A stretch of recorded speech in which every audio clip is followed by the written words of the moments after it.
right, everybody, welcome back to another episode of the Fearcast. This is the podcast dedicated to OCD, anxiety, and anxiety spectrum disorders, and getting your life back. My name is Kevin Foss. I'm your host, and I'm a licensed therapist, clinician specializing in the treatment of OCD and anxiety spectrum disorders. So, thank you all for joining me today. The Fearcast is a question and answer based podcast where you, the listener, get to answer, or ask rather, me, the therapist, questions about OCD and anxiety stuff, and I will read it, consider it, and likely put it up on a future episode. If you would like a question answered for a future episode, you can go over to fearcastpodcast.com, and you can submit a question by submitting or clicking on the Submit a Question link, and you will follow the directions and go forward from there. I think y'all will know how to do that. You can also check me out over at Fearcast Podcast over at the Instagrams. Feel free to check out some of my posts there. You can also send me an audio question there. You can also send me an audio question through the website. Typically, if you just record it into your phone or computer and upload that to a shared Google Drive or something like that, send me the link and I will put that up on a future episode, and you will get bumped to the front of the list. That is how the audio questions are working. So thank you all again, as I've mentioned, for joining me today. So today is a special episode. Today, we are going to be focusing on one specific topic. There will be no questions for this, but I had the fantastic, the brilliant, the wonderful Chris Trondsen join me again today for this discussion about orthorexia. So, Chris joined me for an episode a while ago to discuss body dysmorphic disorder, and he was so kind to join me again today to talk about orthorexia. So, orthorexia is it's a disorder that's kind of new. It doesn't even have its own diagnosis within the DSM, but it kind of straddles that line between eating disorder and OCD, and it's basically an obsession with proper or healthy eating. Now, we are going to talk about it in tremendous detail in the episode, but there's not a ton of information out there, much less information about how you can work with it and what you can do with it. So Chris and I thought this would be a good subject to put up on the internet. So I will also say, if you have questions about orthorexia that you would like answered, feel free to go over to Fearcast Podcast and send me that question. I'll put that up on a future episode to address any and all of those questions. Chris has said that he'd be happy to join me for that future episode to talk about them, give some suggestions, some guidance, some recommendations on things that you can do or point you in the right direction about where you can get started in treatment. So additionally, we had mentioned in the episode that there are some videos or TikTok influencers that specifically talk against or speak against other TikTok or Instagram influencers who talk about health and diet and things of that nature. So he has sent me a couple. We found a couple. So I'm going to post those to the Facebook, or not Facebook. I'm going to post those to the episode page for this over at fearcastpodcast.com, so you can go check those out if you're trying to find some resources for yourself or some resources perhaps for a loved one who is struggling with what you might think is orthorexia. So a little about Chris before we get into the episode. So Chris Trondsen is a licensed marriage and family therapist specializing in OCD and anxiety treatment at the Gateway Institute in Southern California. Along with the full range of OCD symptoms that he treats, he does have a specific interest in working with folks with BDD and orthorexia. And he has served as an advocate for individuals with OCD through his online support groups and publications. To hear more from Chris, you can join him, myself as well, along with a bunch of other folks, by attending the OCD SoCal Virtual OCD Conference. And that's going to be the 6th annual OCD Conference, and that's going to be happening at the end of this month, so at the end of April. So to learn more about that, you can go to ocdsocal.org. So that's ocdsocal.org to find out more about the conference and about Chris there. So, without further ado, here is our conversation about orthorexia.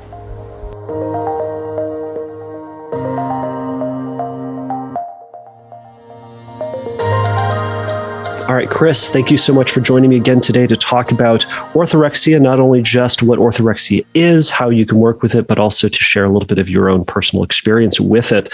So thank you again for joining. Absolutely. Thank you for having me. I'm always excited to see you. And I'm always excited talking about a topic that I feel, especially something like this, that not a lot of information is out there. Absolutely. Well, before we pressed record, you were about to share a little bit about, or you shared with me a little bit about what orthorexia is from your perspective, because it's not a defined or encoded, I guess not encoded in the DSM just yet, disorder, but it's kind of an amalgamation of things that needs to be addressed or identified more specifically. So you were also about to share a little bit about your personal experience. So I guess I'll leave that up to you if you'd like to share, kind of how you came to your knowledge of it, well, why don't you start with that? Share with a little bit about your experience with it, and then how that led to your understanding of what orthorexia is.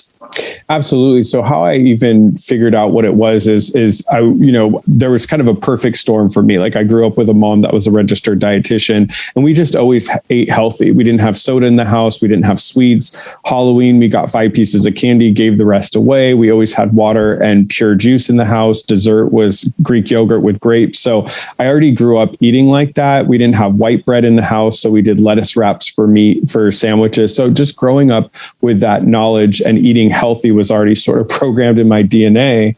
And then, the OCD, the rigidity, the all or nothing, the black or white, like that was still very fresh right after I finished treatment. And I, was still struggling with body image and body dysmorphic disorder, and not necessarily only about my body weight and appearance, but it was also like healthy skin, healthy nails, healthy hair. And so it really hit ahead when I got a job at a gym chain by my house. And so all of my friends were eating healthy, were personal trainers. The gym culture was very, exact. And so I will always think about it. There was a book that was written by the editors of Men's Health magazine, and it was like a top seller, and it was called The Abs Diet. And the book is like this neon orange bookcase. So it's like, if you ever see the book wrap or whatever you call it, the book cover is like this neon orange, and it's The Abs Diet. And so reading through, what the diet really focused on is like how to take out common foods and replace them with healthier options. And so some of the main ones I remember is get rid of all milk chocolate, replace it with dark chocolate, 70% or above. No more high fructose corn syrup. So that can be found in things like ketchup and juices. So making sure that you're getting organic, and it's everywhere. Basically everything, right? Has high fructose corn syrup. Another thing is replace all like milks and stuff with 1% or like light milk, light cheeses, like things that have lower fat. Snacks have to be almonds, but they have to be raw and not salted. When you get a salad, not eating iceberg lettuce, it has to be green lettuce and spinach, because that actually has vitamins in it. And there's many more things in this book, and certain foods like avocados are championed, and only olive oil to cook things in, getting rid of butter. So the average person may have read this book and saw certain changes that they need to make to their diet. To me, it absolutely like changed my life, not necessarily in a positive. It was like suddenly I could only eat those type of foods. If anything was mentioned as a bad food, I would not eat it. And so at the time I was living with family, and I kind of bullied my family into changing our purchasing habits. So instead of shopping at a chain grocery store, it was only Whole Foods, Trader Joe's, and Sprouts. It could only be at those chains because most things are non-GMO, organic, no preservatives. And like we were kind of talking about earlier, the problem is it was being reinforced. It was being reinforced by growing up with that, the rigidity of OCD. It talked a lot about how not only does it have body weight, but you're going to feel healthier and look healthier.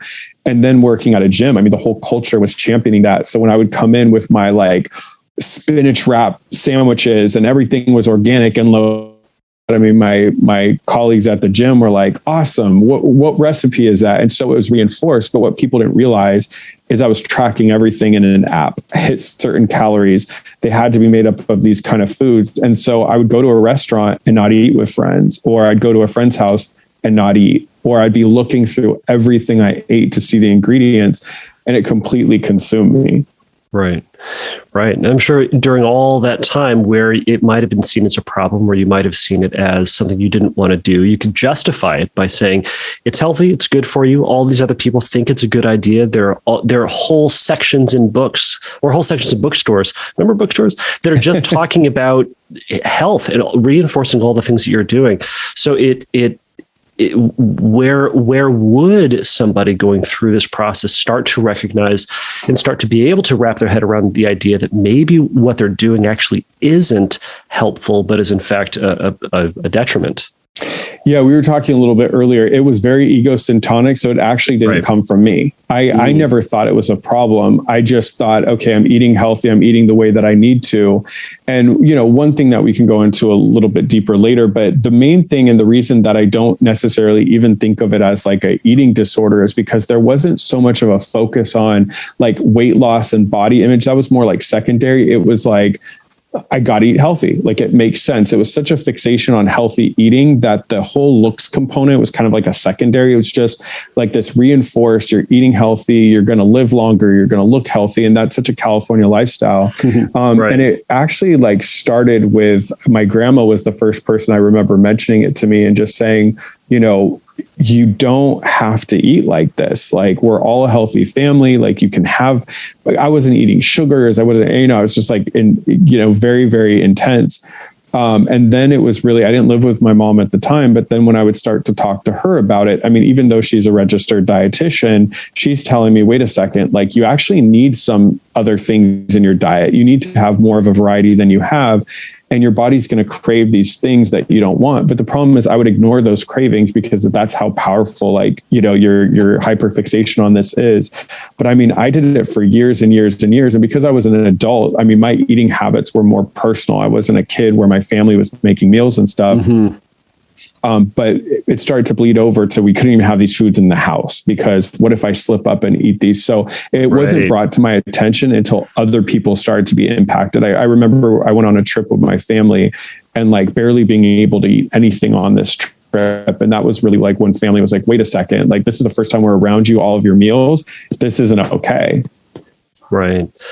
Yeah. And you said a term there that I'm just going to touch on real quick. So we said ego dystonic versus syntonic. I think perhaps for some people who are listening to this, they may not be initiated into the world of in the lingo. Ego syntonic, meaning this is a thought that is consistent with my beliefs. It's a good thing to me. It's something that feels like the right thing to do, or in line with who it is that I want, or who it is that I want to be, my values, the things that I find important. Ego dystonic are thoughts or things that are inconsistent with those. So, having a thought about, doing something nice for my wife and kids, that might be consistent with me. That's ego syntonic. Having a thought about, murdering them and eating them, may or may not be in that order. That would be ego dystonic. That's something that I would not like to be doing. So to use an extreme example, so an ego syntonic idea that comes with orthorexia is, people want to be healthy. People want to do things, do things well for their body or treat their body well. So to have this thought, it's like, well, yes, of course we want to do this. Why wouldn't we? So that's where you said it so beautifully. I mean, that was what was so different is like, it felt, all the time I kind of think about like, where does it sort of fit? Because like you're saying earlier, it hasn't been placed in a category and, the brain with OCD loves categories, but there were certain aspects that felt very OCD, but the OCD, I always knew that for the most part that I was ego dystonic and that these thoughts and feelings and stuff I had weren't correct. But the BDD was very much like I felt I looked that way. And so there was a lot of aspects with this that just felt like good choices. Like I was being healthy. I was young. I was working at a gym. I was getting compliments on the change. What I realized though, and what I think that most of us who have it don't get is that even my friends that were like personal trainers and that were sponsored bodybuilders and things had more flexibility than I, and it was their lifestyle and their living. I was running the gym. I wasn't necessarily training people or in fitness competitions and magazines. And my eating habits were much more strict than theirs. And they would have strict moments, but they'd say, Chris, that's because we're about to compete or do a photo shoot. Like we, overall eat healthy because we got to look good for our clients and stuff. stuff. But man, I mean, when other people started to even say like, hey, you're doing more intense than us. I mean, that was some of the first times that I was getting, hey, maybe this is a little too much. It's a little extreme. Right. Yeah. And it's interesting that when we start to think about the overlap between, or the overlap between OCD and kind of an eating disorder, the lines can get really blurred with this, because a lot of people would consider, some of the behaviors that someone's doing within orthorexia to be classic eating disorder stuff, right? It's someone's hyper concerned about all the food that's going in their body, how they're treating their body, all this stuff. But where's the divergence line between those? I would say both in the clients that I see and coming from personal experience, what was so different, like I said, is it was an afterthought when it came to appearance-based stuff. I mean, everything I didn't struggle with a different eating disorder. But with body image and body dysmorphic disorder, I mean, that was all about appearance. It was that. And, I know people personally, and obviously as a clinician, who have eating disorders, and it's so much about appearance and clothes fitting. That was such an afterthought. It was all about like healthy eating. This is what the book said. This is what trainers said. This is what registered dietitians say. I need to follow those instructions. Everything that goes past my lips has to be healthy. Oh, this is non-GMO. Great. This is organic. Awesome. Great. No preservatives. Oh, the packaging is in green. It's a green product. Like, it was such a fixation on that. Whereas eating disorders, people typically, their behavior is driven by a need or a basically like a fear of gaining weight, where sure, there was components of that. I did lose weight and I was looking better and I felt good, but there was also some other, thoughts of like, hey, I'm maybe not going to get cancer. I'm going to live longer. Like, there's even entwines with like health on that end. And so it felt very different than body dysmorphic disorder, or from what I've heard from people that have eating disorders. Right. And that's where it can fit in with the OCD cycles, that this story of, if I eat food that is not organic, super clean, do things that are super healthy for me, then I could fill in the blank. I could get cancer. I could have these bad things happen. I could develop a health issue that I wouldn't want, a GI issue, whatever the case may be. And then obviously the compulsions of that is to check what food you're eating, the types of food you're eating, where you're getting it from. And that just reinforces that cycle, let alone the kind of social reinforcement that you were previously talking about. And there was such a compulsivity about like looking things up on articles. There were so many compulsive behaviors of like looking up, there was a big like book series and website that was like, eat this, not that. And that was yes. And I was constantly checking, oh, okay, I'm never going to eat a hamburger because I can eat a turkey burger or a chicken burger. Oh, I'm not going to have a whole regular bun. I'm going to have a whole grain bun or lettuce wrap, but the lettuce can't be iceberg because the other books have the iceberg. I mean, it was such a fixation on that. It was so interesting how you you described that, and how easy it is for the average person to, or perhaps, I don't know if this is an easy way to fall into orthorexia or an easy way for people to recognize how one could get there. Because that website did something good for a number of people. You're right. It is healthier to eat the turkey burger instead of the hamburger, right? Yes, generally speaking, it is. But someone with orthorexia will take it that one step further. All right, well, now I need to know about, not only is it I would like to eat the turkey burger. Now I have to, but tell me about the turkey itself. Where is it from? What type is it? Does it have anything, have any hormones, have any issues with it? Is it all organic? And I'm sure it can go even further. Is it grass-fed? Or not grass-fed, that's cows. Is it, that would be interesting though. Grass-fed turkey. But anyways, it can go granular to that point. As you said, you were talking about the lettuce. And then it was like certain brands felt better than other brands because, this lettuce and stuff like that, like it's triple washed and it's, no pesticides. So there was no end. And it was, just like what you're saying is it became disordered. I mean, I think that's the big difference is it genuinely had an impact on, because there was days where if I was with friends or something and there weren't places to eat the kind of foods that all my resources and told me was okay, like I would just skip meals. And so now I'm not eating, I'm skipping skipping meals. And then there was that black and white nature of like, well, I'm not even like, oh, I've been eating well for like 2 weeks. You know, my friends have some Cheetos. Let me have some. I'm hungry. It was like, absolutely not. You couldn't get me to eat those things. And I always think like the test, right? If somebody was going to give me $1,000, would I eat that? When I was really, see, you have to, but here's the thing. I might have, when I was at my worst, eaten those because they are the baked and they have the less fat. I mean, that wouldn't have been my ideal, but at least like as I was getting a little bit better, I could move to that. But it was just like outright, you know, when people would eat like hot Cheetos, I remember thinking like, if I had to eat a hot Cheeto, like, I don't even know if I could survive. And it wasn't always based on like a deeper fear. It was just the idea that there was right, wrong. This is right to eat. This is black wrong, and white, and you don't do wrong. Right. And I think that's as I wrestle with my sweater, it's so hot in this room all of a sudden. So it's, yeah, I hear what you're saying, where I think for someone with orthorexia, what can be a struggle, especially like a family member who sees their loved one going through this, as they see this, they could talk all day about, you know, you could eat the turkey burger and you're going to be fine. But it's, as you talked about, it's this right or wrong component to it. Mm-hmm. Now, what does that feel like, to give some insight to someone who doesn't experience that? What does that threat of right or wrong with that food? Like, for example, what I held up, what y'all can now hear, is I have a small bag of baked Cheetos that we got from Costco. So it's for the office, right? So it's so the difference between eating a baked, you said when you started coming out of it, you might be able to give yourself permission to do that.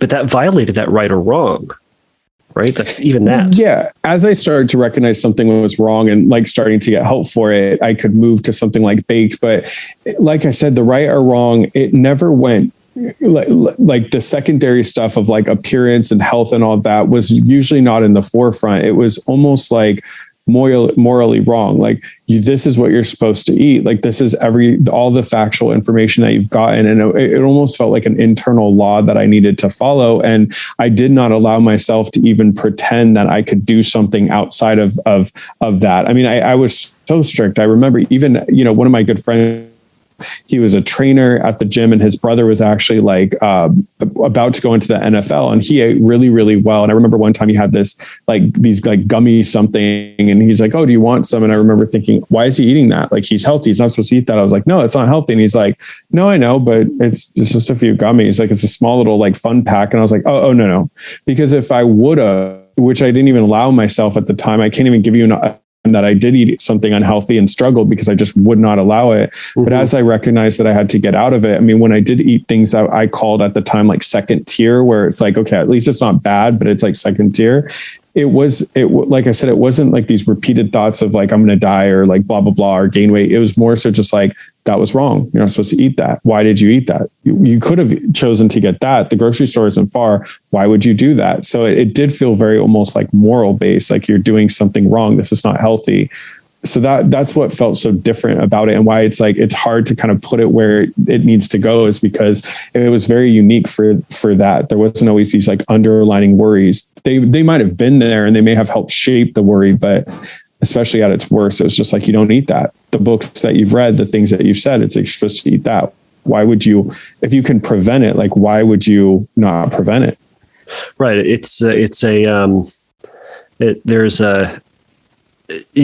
want to say an OCPD component to it, where it's just, yes, there's it's just obvious. Why would anybody do it differently than this? Yes. Right?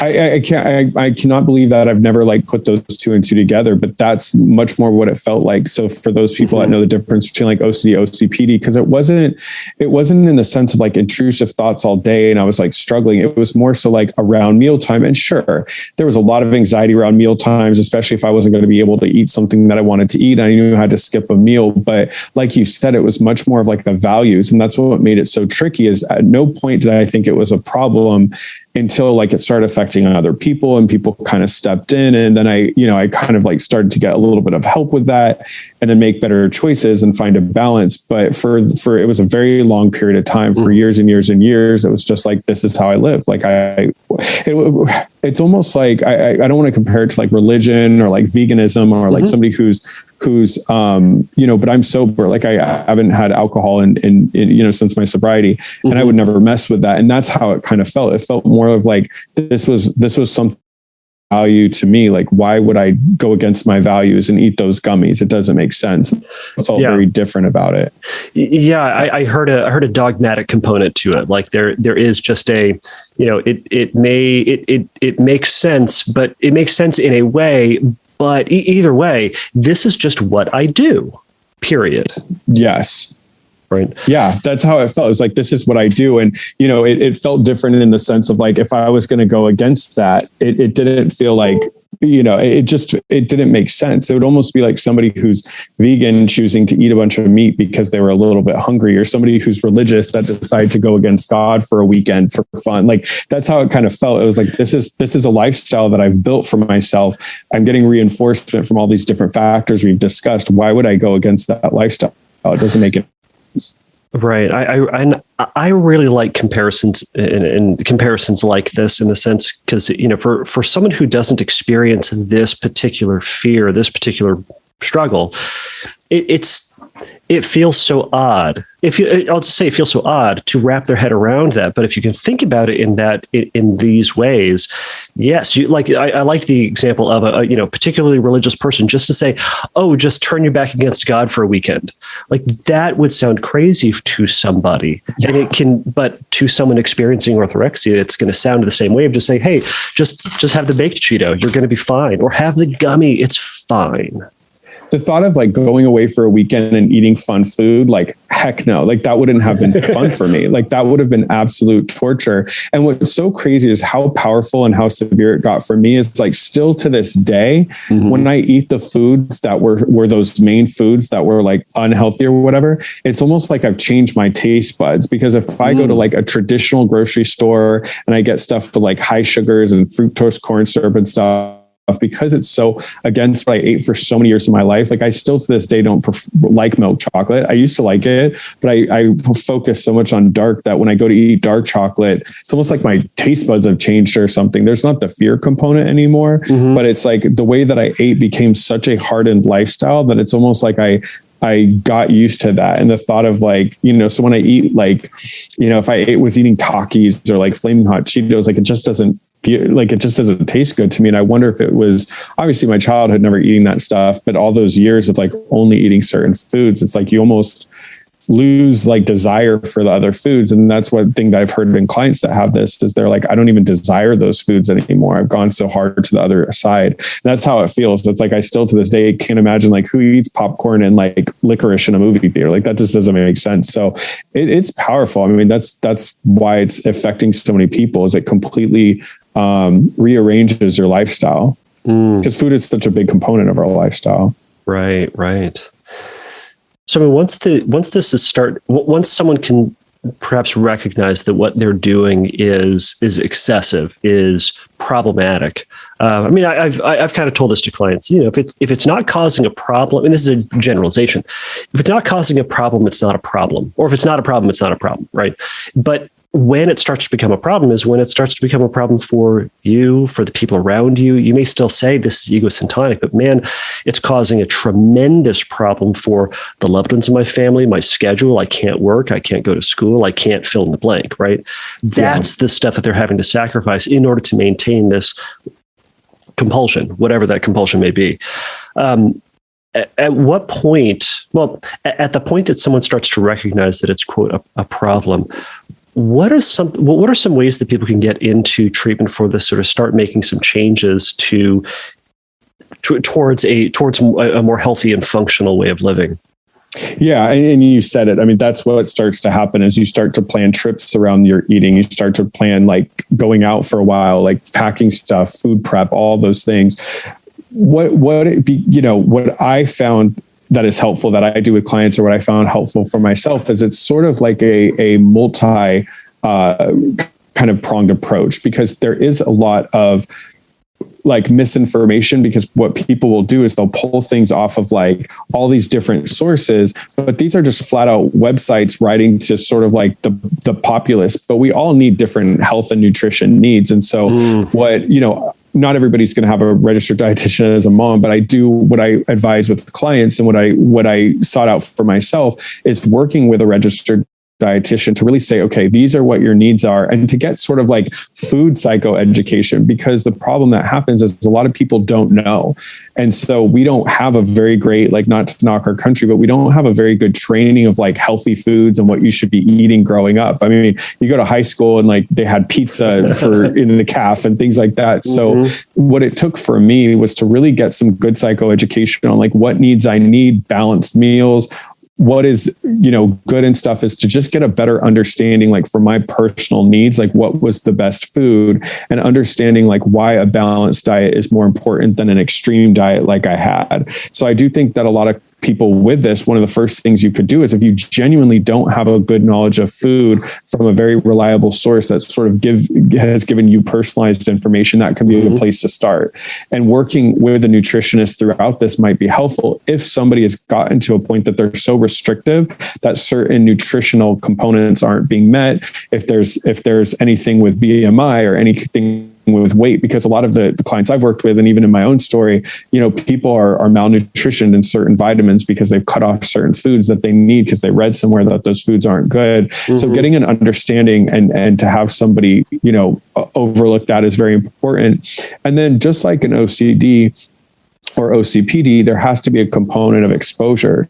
But what I found with this is it can't be done in the same sort of like pushy way that OCD treatment can sometimes feel, where you're really asking somebody, or somebody with OCD is asking to like expand their comfort zone. I mean, this has to be done in a way, and I like some traditional cognitive behavioral therapy where the person is really seeing value in the changes that they're making, and they're understanding why this is actually going to benefit their lifestyle versus the restrictive lifestyle they learned, and to practice sort of pushing back against that all or nothing black or white eating. And because it is so ego syntonic, it's necessarily understanding like, okay, your values have kind of gone awry based off of the disorder. Let's get them back. If your lifestyle is truly wanting to be a healthy lifestyle, we don't have to get to a point that you're eating, fast food 6 meals a day. But what can we do where it's more balanced? How can you travel with friends and still eat when you're out? What choices can you make that are smart choices, that aren't restrictive choices? And so for me, it was a balance, because I think if I would have worked someone that was trying to push me like OCD extreme, it would have so gone against my childhood about my years running gyms that I don't think I would have been willing to do that. Yeah, I'm hearing and seeing a lot of the need to go really slow, and also what I heard of that was just function. How can we get someone to function more effectively, right? I think when someone who's struggling with orthorexia hears us talk about treatment and exposure therapy, they go, I'm going to have to eat fast food for the rest of my life. And it's certainly not the case. I would encourage clients, I would encourage everybody, myself included, to eat healthy and healthier. But that being said, how do we do it in a more functional sort of way so that you can live your life and eat in a healthy sort of way to find that balance? I know that we're butting up against our time, and through the magic of editing, we'll probably come back and finish the rest of this conversation, if that's all right, another day. Yeah. But one of the things that I would love to touch on, and maybe I'll get some resources. What you said, all right, and I love the idea of having someone work with a dietitian. What I hear though, what I suspect is there are going to be people out there who says, yeah, my family member, my loved one, my whoever who has orthorexia, they know more about food and diets than the dietitian. Right. So because they're reading every blog, they're reading all the things, whether or not they are reasonable or not. How does one find a resource that can educate someone about food, but isn't those, I'll just say, crazy websites that will be reinforcing, encouraging an ultra clean and unhealthy, unfeasible diet?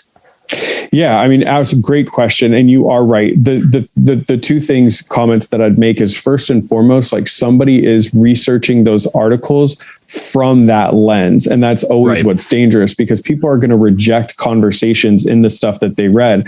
It's funny because I went back and read that book, like, from a much clearer standpoint. And they talk, the Abs Diet book from Men's Health magazine. And it says in there to dedicate one meal a week to having, quote unquote, like a cheat meal, so that you don't feel restricted.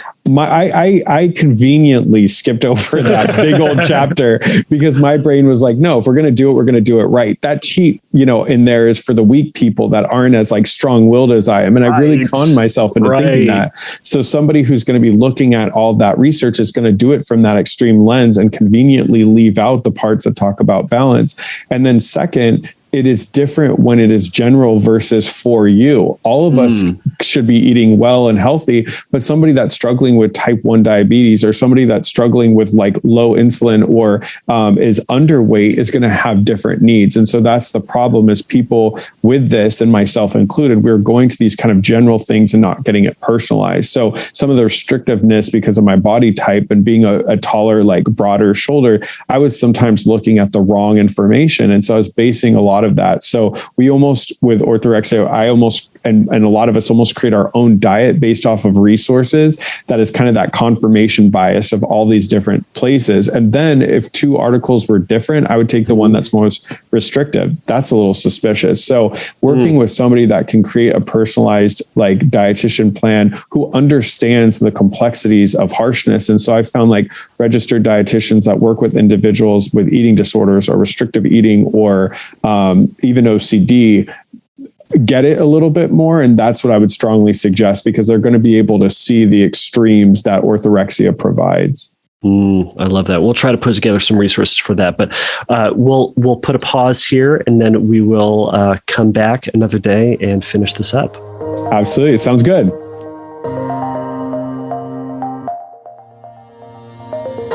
And we're back.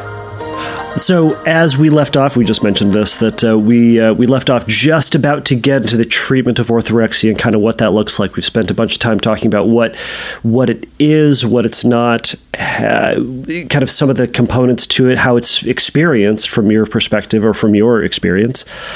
So what can someone do about it? I mean, that's the whole point of all this, right? How does someone recover from it? And also, what does recovery from it mean? Absolutely. Based on kind of what works for me and then what's been working for clients, there's a couple different components that come into the situation. And so, a lot of the debate that I see online is orthorexia eating disorder? Is it eating and feeding disorder? Is it an obsessive compulsive related disorder? Is it something else? And so what I find is effective is first and foremost is I often have them work with a registered dietitian. And the reason for that is because orthorexia in severity can sometimes have people at an alarming health experience. So it doesn't always have to be too low of weight or any of that, like BMI and stuff like that could be dangerous. Sometimes it could be that they're completely negating certain foods that aren't providing certain nutrients. So I've had clients that are dizzy a lot of times, feeling sick or feeling other experiences. So getting kind of both a medical checkup and a registered dietitian. And this is why it feels so different than OCD, of course, because we're not going to do that with a client with OCD. But incorporating those components are a start for me. And I want to get a medical workup just to see, like, are all their labs okay? Is their weight, their body mass index, like are all of those things in like a safe range? Because we want to make sure, because a lot of times with orthorexia, it's very restrictive around eating, because although it's like, oh, well, shouldn't they be getting all their nutrients because they're only eating healthy foods? The problem is a lot of these clients don't have they're not getting proper information on what is healthy. They're taking it from all different sources. I have clients, especially my younger clients, that are taking information from TikTok influencers. And this person may have no experience. They might be 20, 19 years old themselves and don't have a lot of experience. And they're talking about what's worked for them or a certain type of body type. I mean, I had a client who was focusing on this TikTok influencer who is a 26-year-old, very like 200 pound of muscle male.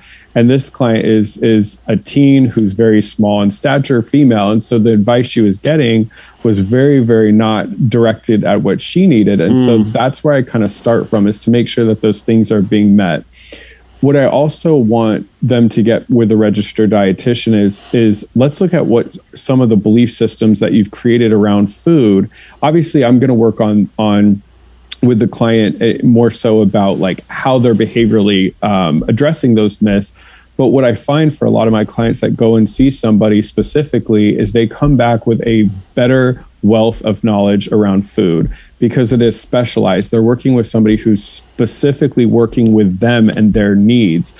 And what a lot of, the registered dietitians that I refer to in this area, they have experience with OCD, with eating disorders. They understand, they work with me. It's not just like a general nutritionist.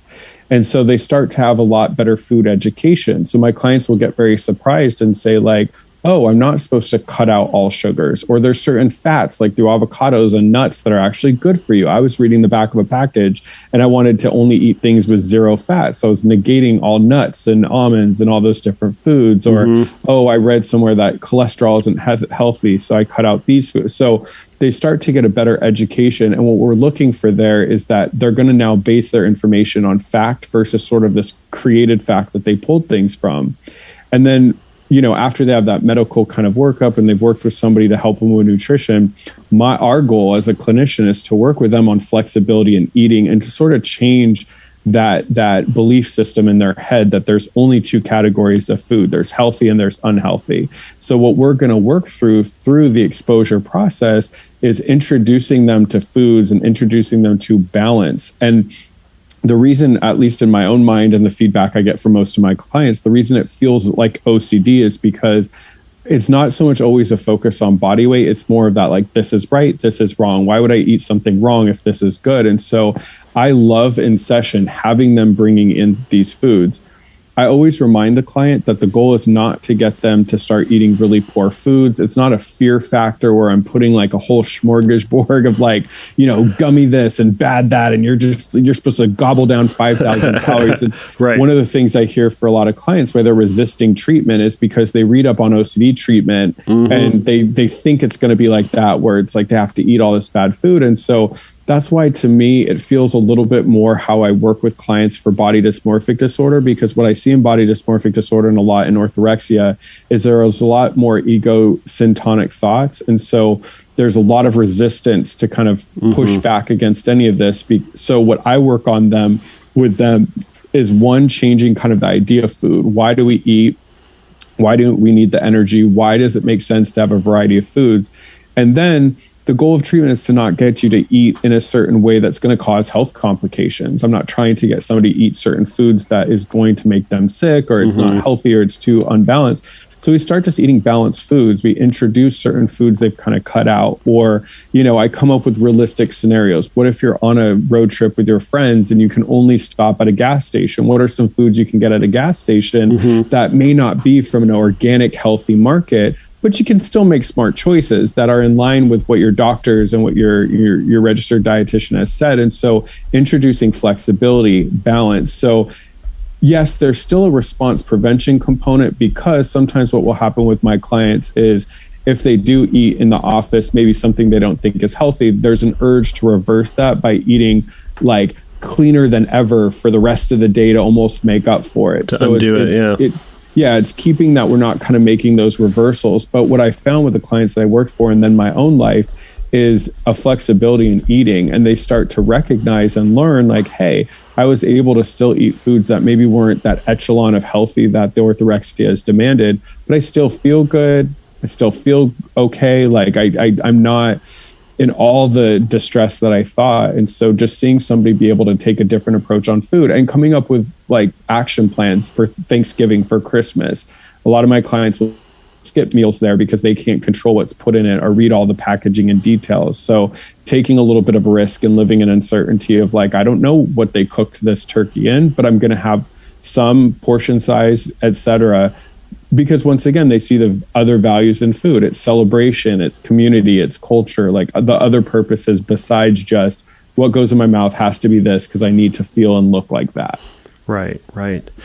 I'm almost hearing in that strategy, and I love all these strategies. Particularly, one of the things I wrote down was this idea of coming up with those fictitious scenarios. Like, all right, you're on a road trip. You can only stop at a gas station. No one thinks you're going to get organic food at a gas station. How are you going to make it work? I kind of hear in that. I think that there's, to a certain degree, there within OCD land, we think about uncertainty and taking a risk and all this stuff. But then there's this other element of kind of having a game plan for when things go sideways that we can cope. I mean, it kind of feels like the, never mind, I'm going to forget his name again. I continually forget this therapist's name. It's a big name therapist. Grayson. Jonathan Grayson. He really harps on that as kind of like that we can deal with it. And how are we going to deal with it is by doing X, Y, or Z. I'm kind of hearing a little element of that is that if we don't know it's in Thanksgiving meals, how are we going to make that work? Because how is that? How do we find that balance between reassurance that that they're going to be okay, in a sense, and also taking that risk in from an OCD ERP perspective?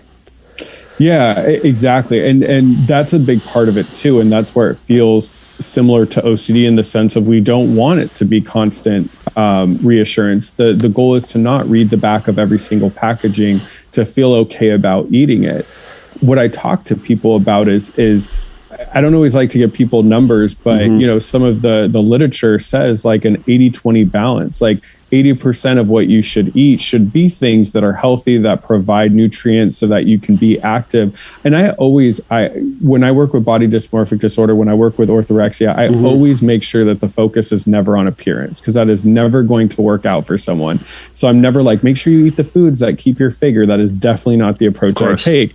But all of us want to be healthy. It helps us fight off disease. It gives us energy to go up and down the stairs, to chase after our dog when it escapes, like to get good sleep. Like nutrition is actually a component of that.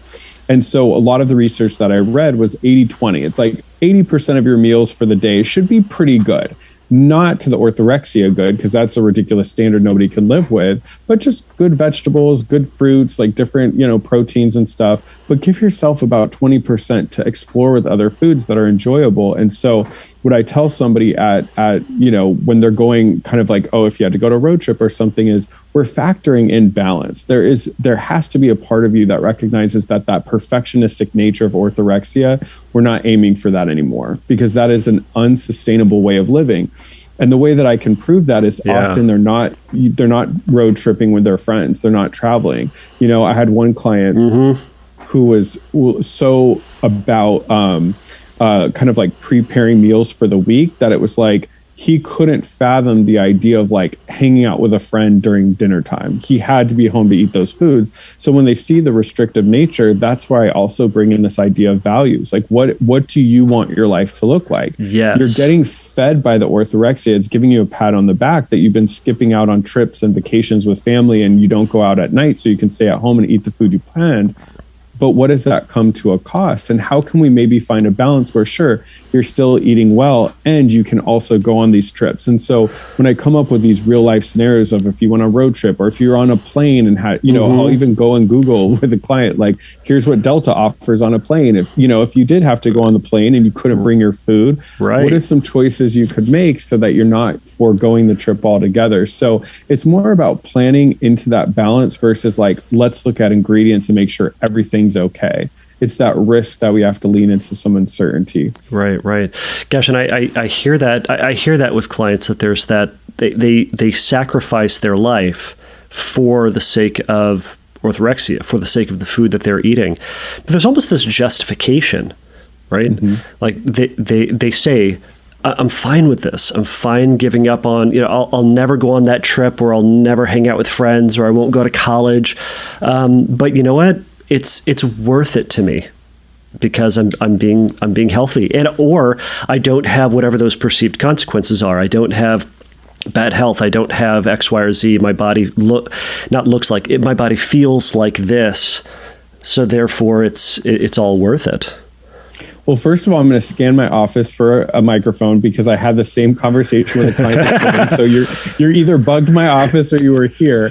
No, I had the same conversation. Actually, I have a client that has orthorexia, and we had the same conversation. One of the things that they mentioned is that it's really hard for them because the people in their lives that are giving them feedback that it's not a great way to live aren't the healthiest in their family, friends and stuff. And so you're right. I mean, that's what makes this feel different is the fact that the messaging that people are getting, they could bring me articles and they could bring me proof of like why they're doing what they're doing.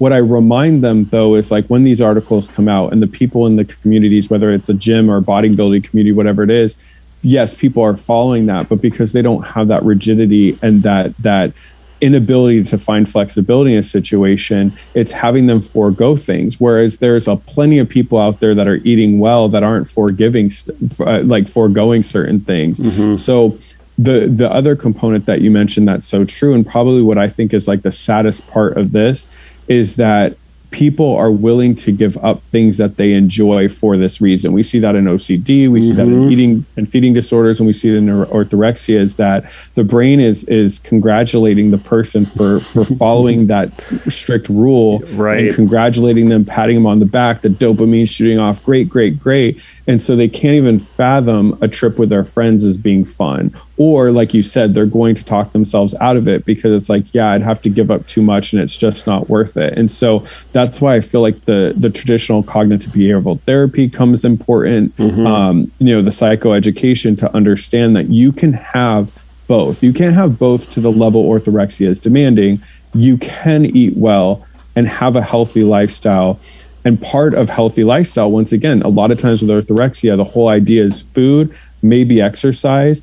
No, it also includes socialization. It includes self-care, it includes hobbies, it includes balance. And so it's getting the person to see what they're giving up. But I think that's the saddest thing of this disorder, is that sometimes it takes it to either get to such a bad point, or a lot of my clients, it's through intervention. Family members, loved ones that have reached out and said, look, like this person's just really struggling and they need help. So because of that ego syntonic that aligned with like, look, this is part of my value system, it's not a disorder, I think that's what makes it really challenging. Plus that it's so new and the term's new, it's not in the DSM. So I think people are still have more evidence out there of why eating well is better than this being a mental health condition. Right. Gosh, and it's such a hard conversation. I had that. The reason I brought that up is it's the conversation I had earlier this week. It's, I'm fine. I'm fine with this choice that I'm making. And even if you press even a little bit, you'll find that they're not fine. But then that also, I'll call it that OCD voice, butts in again and goes, yeah, but if you try to have friends, go out, do the things that you want to do, or have said that you previously wanted to do, but now you're fine foregoing, what if? Or bad stuff's on the other end of it.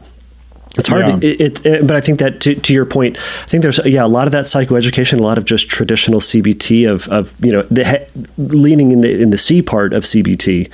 Of we're going to have to talk about just your values and your goals and what you want, and are you okay with this sacrifice, and kind of playing with that. To anyone who's out there listening, I would encourage you to think about, what is it that you are sacrificing? What is it that you're giving up on for the sake of your food?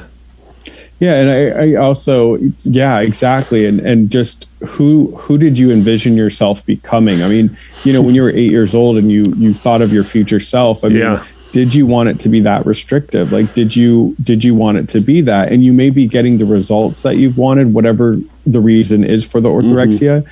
And let's look at how you can get some of those same results without this ability, this rigidity. Because just like somebody with OCD who's like, well, I didn't get COVID because I did all these things. Well, a lot of people didn't get COVID and they didn't do 1/10 of what you did. Right. The other reason that I bring in the registered dietitian component is because, or sometimes if my client also has a big connection with over exercising with this, so I might bring in like somebody who understands that fitness space, is because my hope is that what's going to help also break through is when they have somebody who is an expert in this field telling them that what they're doing is actually not healthy and unnecessary. A lot of times, if I'm the only one saying it, sure, my mom's a registered dietitian, but just like I wouldn't want to get surgery from someone whose parent was a surgeon. It's like hearing it from somebody who that eat, breathes, and sleeps this. Now, yes, you and I were talking kind of off Mike about, well, there's a typical to come back and be like, well, I know more than that person. Right.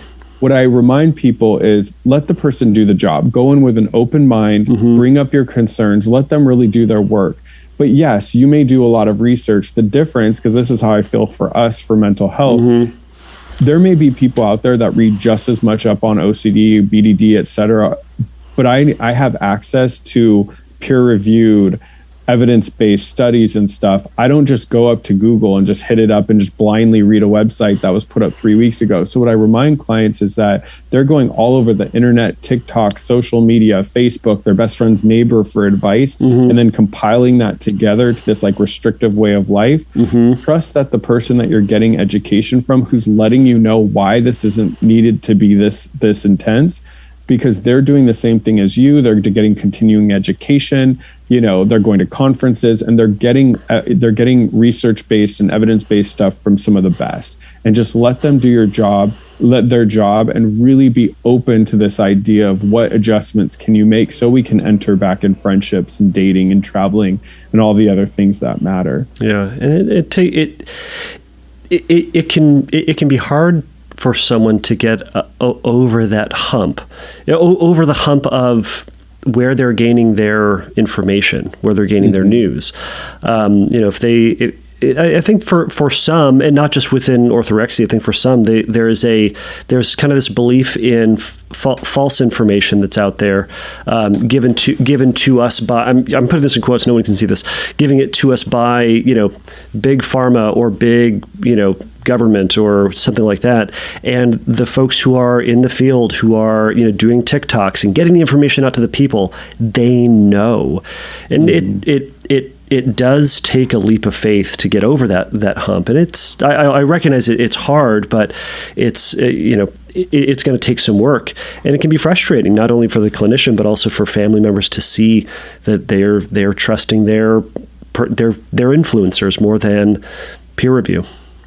Absolutely. It is hard. And especially if that influencer has 3.7 million and the registered dietitian doesn't even have a Facebook, right? Like, there's this way that and people have gotten really good at marketing certain information. One good thing that a client did show me is there's influencers coming out and challenging those type of influencers and telling them why they're wrong. Like, you don't have to eat like this to get abs. You don't have to do this to be healthy, things like that. But no, I mean, some of the clients that I've worked with orthorexia, they've gotten information from people that are like, let's say like naturopaths. They didn't go through the doctor route. So just like what you said about big pharma, or like, oh, but this person, I have to take these kind of supplements and I have to do this and that. And so then they're getting their information from that as well. And it's difficult. It's difficult to navigate. And especially, with orthorexia, it's almost like confirmation bias. If somebody's coming out with information that aligns with that and almost continues to give you a reason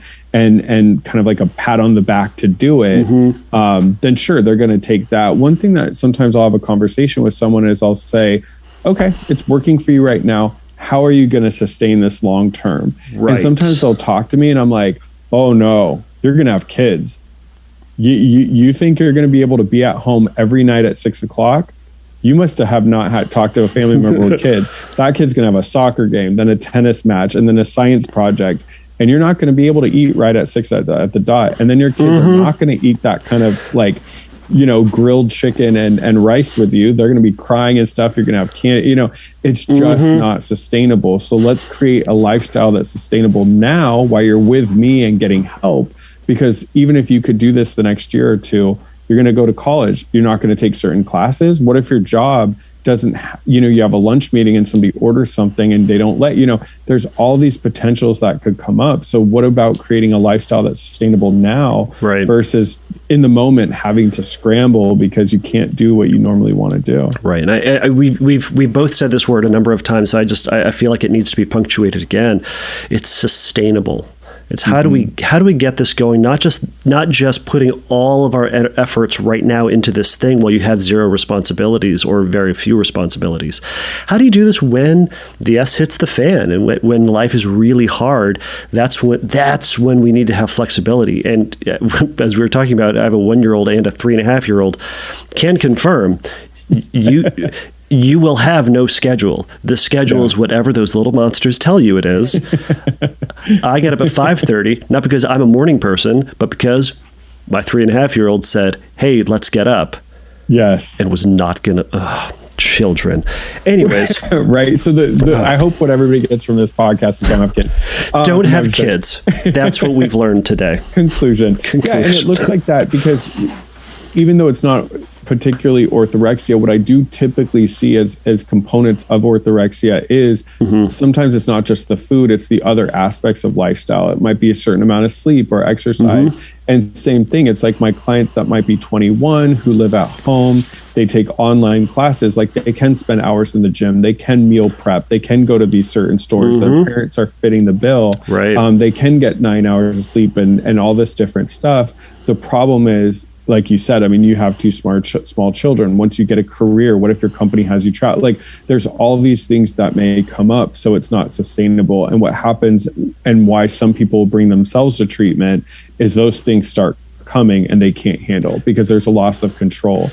They can't control, because I always believe that the deeper kind of thing behind some of these disorders is that need for predictability, for control, for balance. And part of that is I can control what goes through my mouth, but when life becomes hectic and you can't control it as well, things, like you said, S hits the fan. And so part of the treatment is teaching them to have that ability to like rise to the occasion, be flexible, and to push through and have distress tolerance and handle things that are difficult. Right. So the last thing I wanted to touch on was what are things that family members or friends can do to help support someone who's going through it, either in both, actually, getting someone to the point where they can enter treatment, but also what can family and friends do while they are in treatment and post, I suppose. So what is the role that family members have in all of this? Yeah, I would say with orthorexia, what I've seen typically is people are more likely to get help if there's family involvement. Like you were saying earlier, Kevin, is just a lot of people can pull up any article any day of why this is needed, why you're supposed to eat healthy and why you're supposed to live like this. And so if a family member is seeing a loved one really negatively impacted, I always think it's a very kind of like soft balance approach. And I always ask family, how do you best communicate information to your loved one? Do they love podcasts? Do they love journal articles? Do they like YouTube? Do they like, approach them maybe with an article or like this podcast or something on orthorexia and saying, hey, I just want to put this in front of you. These are some things that I've noticed and what I'm concerned about. And I just want you to check this out. And if it's in a medium that person, uses and it's not pushy and they read it, and then fostering a conversation, because it's going to be difficult because once again, with a black and white nature, they're going to think, well, what do you want me to do? Start eating like trash? And it's like, no, let's have balance. And why I think, helping them find help is important is because like what most of my clients have said is they're like, well, my family eats unhealthy, so they wouldn't get it. It's almost like, especially with the influencers and stuff, it's almost like, oh, I don't want to say cult, that's a little extreme, but it's like, join me, follow me, let's do this together. It's like a world that they're living in that they feel like some people are on the outside of it and they don't get it. I think there can, in worlds like that, there can be a sense of superiority to use that word. Like, we are eating better. I am healthier. I am, and they're eating poorly. They're eating like trash or whatever the verbiage is, right? There is a one up, one down type of feeling. And again, back to that dopamine rush. It feels good that if you're doing the quote good thing. Or the right thing. Yeah, and that's why sometimes what would be better is like, I worked with a client who's OCD. They had OCD, but and BDD, and a lot of it was overworking out. And, I'm not a personal trainer, but running gyms, I was able to look at that workout and say, I can tell you right now, you're doing too much. In fact, it's actually having you burning muscle at this point, not even fat. But I knew like their parents telling them that, or even maybe me telling them that wasn't effective. So what the family did is they went to, I guess they had an uncle who was like really, really exercising in shape, and had the uncle kind of talk to my client and look through his workout. And he was like, no, this is too much. And this is the reason why. And my client was open to working with somebody else. And we got a trainer involved who understood the mental health component, and it ended up working out beautifully. So if there is kind of that component of like, they don't get it, they don't need healthy, like I'm eating this lifestyle and I'm going to live longer kind of mindset, then it might be helpful for the family to involve somebody that they know that's or if your client, goes to the gym with a bunch of group of friends and the parents are close to the friends saying like, hey, we've been noticing some stuff. Can you talk to them? So that's kind of to get that mindset of them getting in there.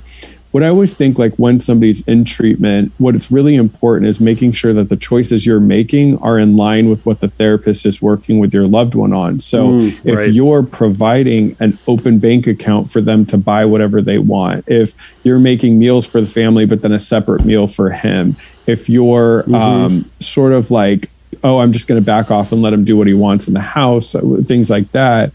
The problem is it's like he's getting too conflicting messaging. It's like the clinicians I'm working with want this goal. My family's fostering sort of the orthorexia. What do I do? And so just like what we see in like OCD, it's making sure that the family members' behaviors are in line with sort of like the future goals of the client. So what I've seen like families do that are really helpful is not constantly talking about food, obviously, but it's like, you know, they'll go somewhere and they'll order food for the family and say, hey, we kind of got you this also. And it may not be exactly what the client wants via orthorexia, but providing them with food. And so the person might eat some, or, you know, not giving them an unlimited, like, I'm going to go grocery shopping. I'm going to get stuff for the house. You can make what you want from the stuff I'm getting, but I'm not going to have a second grocery run strictly for what you want. So it's just pulling back on any of those accommodating behaviors. Right. What about when someone, when the person with orthorexia will just simply not eat? So in other words, they're it's either their diet or it's nothing, and they'll go days without eating because the family has pulled back on those accommodations. Sorry, go ahead. Yeah, no, I mean, what I would add to that is that's why my heart always goes out to families that are like, look, for whatever reason, we're not in therapy, whether it's cost, whether it's insurance, whether it's the person's refusal. So it is difficult because you can get that outcome where the person is like, fine, then I just won't at all. My hope is that if they're in care, I mean, that's where the parents can communicate with a therapist, with a registered dietitian. If there's somebody like a personal trainer who's certified, that's part of the treatment plan, like whatever they need, or a doctor for health reasons. You hope that you can let them know and they can talk to somebody and explain it. But let's say the person isn't in any kind of treatment or isn't getting that kind of help. What I've found effective is like a slight modification. So no, like if you come home and you don't buy, like let's say they only eat green spinach, lettuce or whatever like that. Because I was pretty strict with that at a point of time.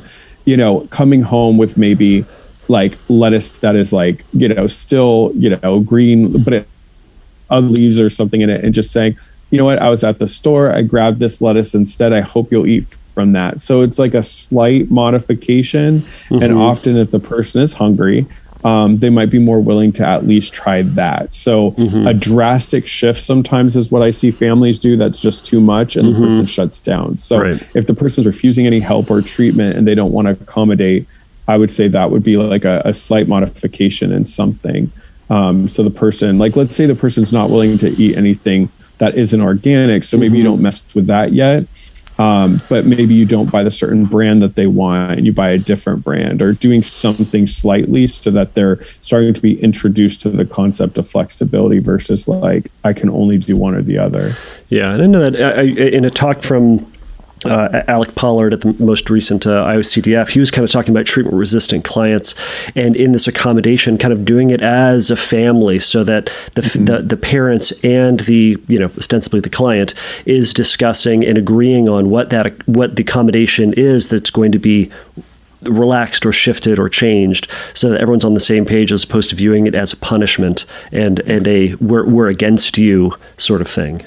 The biggest, exactly, and I love Alec Pollard's work, and one of the biggest things that I always talk to family about is don't make family rules for that one specific person. They will feel called out. Make an overall family decision. So for instance, if someone is slamming doors and screaming, you don't say, if Johnny slams a door, he's grounded. It's like, we don't slam doors and scream in this house. If any of us, including mom, dad, whoever does it, these are the family punishments. Rules. And so, and having a conversation with the loved one about eating, and just saying like, we're not going to single you out, and sometimes what I've seen help, I mean, the family is like, we recognize we're so extreme on the other side, we're McDonald's all the time, we're eating unhealthy. Right. So then instead of making it singled out, they're like, as a family, we're going to try to aim to do a little bit better with foods. This is what I'm willing to do. I'm not willing to go to your extreme, but I'm willing to do that. But this is a family thing. And, I'm not making extra food for your sister eat. or your likes this, we're going to make one, so anytime you can make it about the family as a whole, it's way better than singling the person with it out. Right. And for post, it's really just about helping them maintain that lifestyle and to, continue to encourage success, like really being their cheerleader, letting the therapist do the therapist job, but really, being their cheerleader and letting them kind of take the bull by the horns. And, if the next Thanksgiving, the person is like eating and relaxed and comfortable, it's like pointing that out and championing that changed behavior that's much more flexible. So the person feels like, yeah, people see my hard work. Right. Yeah. And being positive and encouraging, but I always encourage, talk to your loved one. What do they want? What do they think it's encouraging? Because they might still feel singled out if you're going, I see what you're doing and good job. They're like, I don't need the acknowledgement, because then it makes me feel like I'm special or weird or different. So having that conversation with them on what would they need or want to be encouraged, I think can be helpful. But yeah, I know that I'm looking at the clock, and I think that we both have something going on at the top of the hour. So I want to be respectful of your time. But if there's more information about this, or if I think I've asked you this before, if listeners have questions about this or would like to send questions, and would you be willing to jump back on and answer some of those questions about orthorexia treatment? Yeah, absolutely. I mean, if people hear this, they have questions, I'd love to come back and answer, and us kind of like, have a dialogue about it, because like you and I were talking about at the beginning of the show, is just, there's not a lot of information out there. There just isn't. So as much resources as people can get. So absolutely, if anybody has any specific questions, I'd love for us to answer and give them some additional information, resources, and education. Absolutely. Fantastic. And I'll put some links up if people are trying to get a hold of you, and I'll get that information off air as well. But is there anything else that you'd want to add just at the tail end at this point?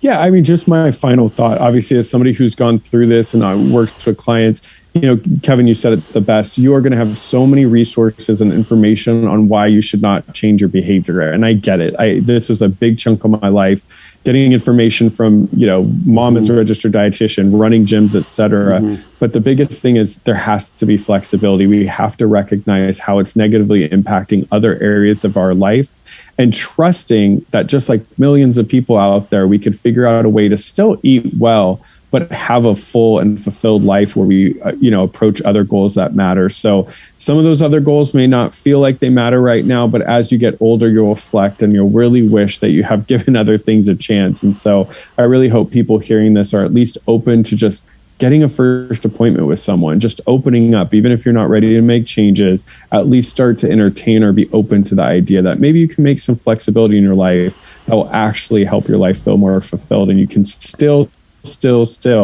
have goals and aspirations, but not have them completely consumed by this. So I really just want people to get hope and know that they don't have to live like this.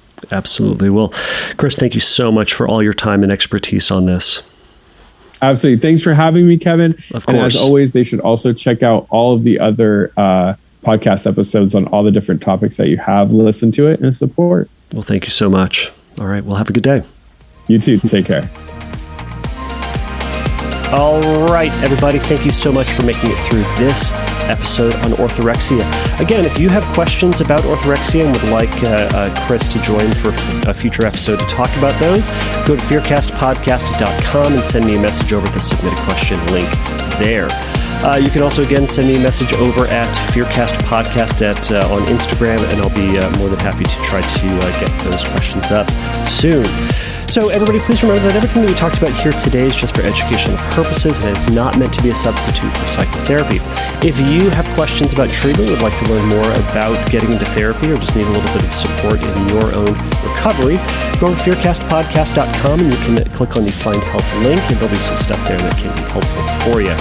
So until next time, everyone, take a risk, challenge yourself, and don't take your brain too seriously.